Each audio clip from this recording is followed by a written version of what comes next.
this chapter was amazing, and of course it was just like the content that we got delivered, and it's just like the relationship between the characters are freaking amazing. I honestly love All Might. All Might is coming to be one of my favorite characters, and I favor him definitely in his normal form, not in his big dense form, because in his normal form it's like we see his true humanity, like when he was like stopping him, when he was trying to talk and he couldn't because he didn't want to tell Deku that he's like gonna die or something like that. It was just mad. And Deku's just sitting there, and you see the setup of where they're sitting, and it's just like separation. I was just like, nah, Horikoshi's a beast, because this chapter was just, it's phenomenal with the comedy, with like, I still forget that they're in school. I still honestly do. It's kind of weird because they're like, I don't know how old they are. They're obviously like in high school, so they're around 16, 17, 15, or something like that. And like, it's pretty cool, like their school life, so it's kind of slice of life. We get that in some of the chapters, and then at like the end of the chapters, or like the violence that we see, or like the philosophy and the dialogues just like snap. Like these guys are only kids. Like it's quite funny. I just forget that they're that young because it's just so serious. Like we see at the end of this chapter that all for one, it looks mad because I'm just like, oh. He's got like, his eyes are all covered over. I don't know what happened. That honestly might be due to freaking All Might. I doubt that that's just his normal character design. But that's what I love about freaking Boku no Hero. Horikoshi, the character designs that he gives their villains are so beast. It's just so awesome. Like, he's just sitting there and he's just like, oh, this transient peace will not be gone on for so long, and I was just like, snap. So all this time he's just healing up, like you see putting tubes into his freaking neck and everything, and I'm just like, snap. What I want to talk about for 1 second is that it was him and a doctor, and if you go back to chapter 1, the doctor looks like the doctor that said to Deku, you have no quirk. So I'm starting to see some similarities. Maybe there is something, because ever since the start of Boku no Hero, there's been clues of how special Deku is. Like, when Deku was in the sports festival and he saw all the 8 eyes kind of thing, or like the 8 pairs of eyes, or there was something else, I'm sure of it. Or like the similarities between Deku and Toshinori All Might. So there's obviously a lot of like similarities between like Deku and just like the perfect the freaking brother, pretty much. There's a lot of similarities between Deku and the brother, who was this person who mutated the quirk, which like gave birth to One For All. So maybe there's something behind that I didn't know, because we find out that the brother also had a quirk, which was one to transfer a quirk onto, like, to transfer it down into another gene. So maybe Deku has a quirk like that, because people at the start of Boku no Hero, people were saying that Deku's quirk's like his smartness or like his super analyzing kind of thing. I weren't on that bandwagon. I didn't really like that, because if it was true, it was really like what's the word? It was really degrading his character. But I'm all for it. I'm open to saying that he does have a quirk.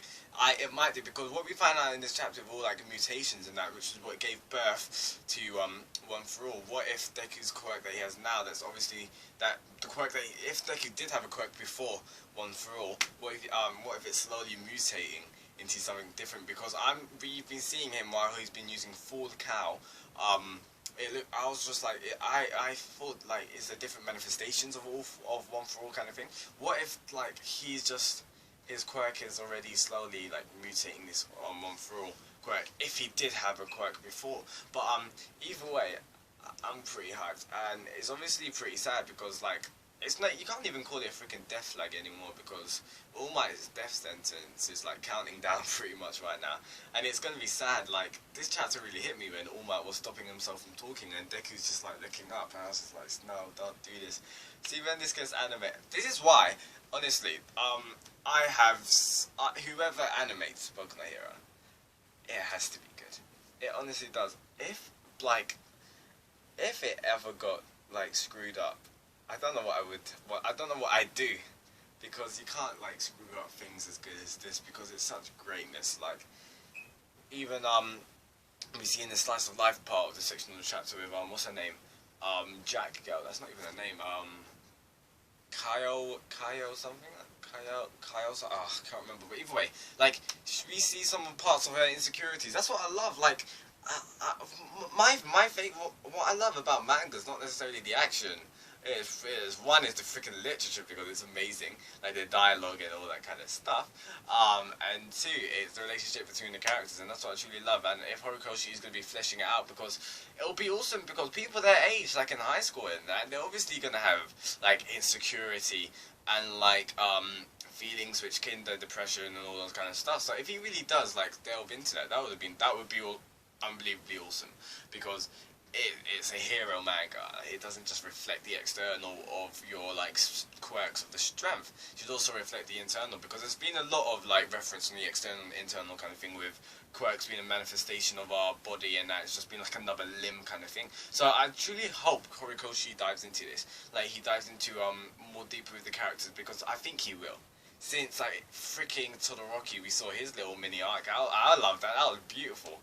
And so I truly do hope we get more on the characters, because that's what I love. That's honestly why I love Boku no Hero, because the characters, they just have such potential to be awesome people.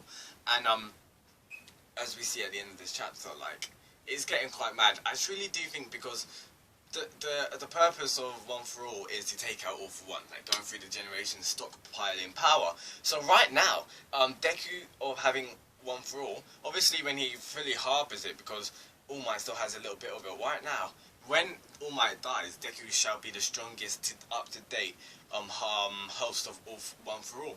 And what if All for One has like realised this, because All for One gave his brother a stockpiling power. So what if All for One said in this chapter that he's raising Shigaraki to become the next him, like the next, I don't know, face of evil or whatever they call it, or I don't know.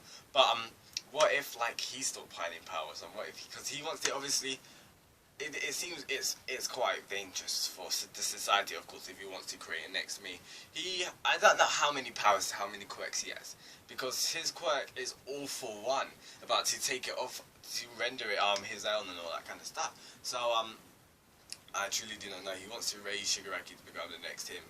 But does that imply that he's gonna die too? That means that, what if it's gonna be a final fight? Like, as All Might dies, so there's All for One. Like, what if this fight is gonna be the last straw?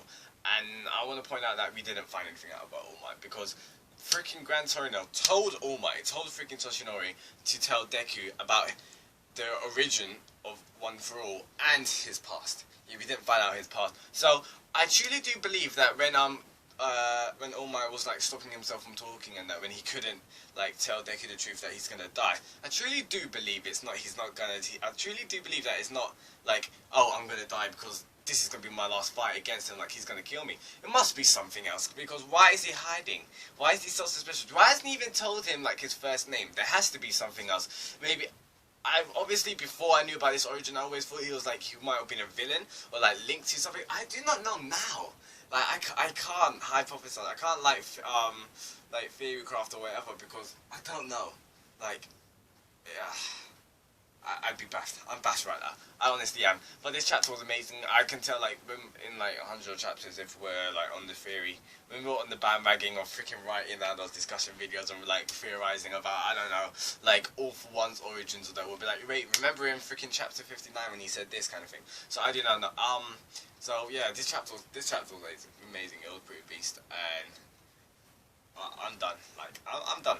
I'm satisfied with every Boku no Hero chapter. That's what I love about it, because there's other mangas where it's just like there's series of mangas where like one chapter would be beast, sometimes even like better than Boku no Hero, but I'm always left wanting something, whereas with Boku no Hero it's just like, alright, see you next week then. Like I'm not like, I'm obviously like, alright, I want to read that Boku no Hero chapter, but I'm not like, oh crap, I have to wait another week for the next chapter, because I'm freaking satisfied with 18 pages of greatness. Like, he uses it to the fullest 100%, fullest, the best potential, and I'm happy. So, the character design on him is freaking awesome. He's obviously probably like the endgame villain kind of thing. I wonder if we'll see him like. I wonder if we'll see. I wonder when we're gonna see him again. To be fair, maybe quite soon. I do hope so. This is pretty much the start of the new arc. In a couple of chapters, we'll be seeing new villains, and that we found out that the villain alliance they've largely spurred up in numbers. So it's basically like he wants to, all for one, he wants to like repeat history, because he said that he had so many followers and he was pretty much controlling society. He wants to do it again, pretty much. So it's gonna be awesome. I hope we get a flashback. Like, I hope we get a flashback arc. Either way, Shinigami-sama, I'll see you next week for Boku no Hero chapter 60. It felt like yesterday or freaking chapter 50. Either way, Shinigami-sama, goodbye. See ya.